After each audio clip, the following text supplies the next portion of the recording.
Ցավոք մեր երկրի կրթական համակարգը ինքնակործանման է գնում։ Մեր երկրի միանձնյա կառավարիչը այդպես էլ չհասկացավ, որ կրթությունն ու նորաձևությունը անհամատեղելի են, որ կիսագրագետներին ու պատասխանատու պաշտոնները հանձնելը ևս անհամատեղելի է, որ դիլետանտները գալիս միայն վնասում են։ Ինչ ունենք մենք մեր կրթական համակարգում այսօր։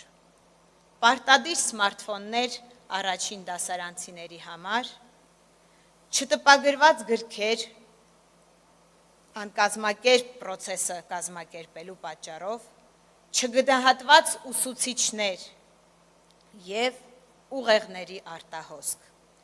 Ինչպիսին պետք է լինի կրթությունը մեր կարծիքով, որն է կրթության մեր ձևը, կրթության բովանդակային և մեթոդաբանական արդիականացում, ուսուցիչների խրախուսման համակարգ, որպեսզի նրանք աշխատեն ոչ միայն նվիրումով և խանդավառությամբ, այլ նաև պետության կողմից մոտիվացված։ Պարտադիր բարձրագույն կրթությունից բացի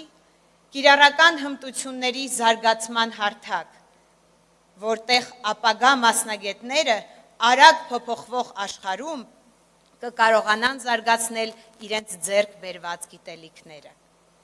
Մեր ձևով պետությունը պիտի օգնի երիտասարդներին աշխատանքի տեղավորման հարցում։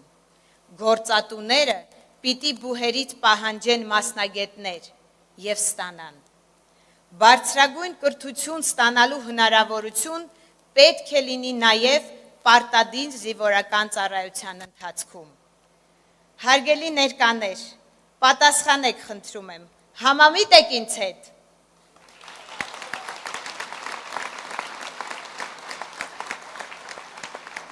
Այս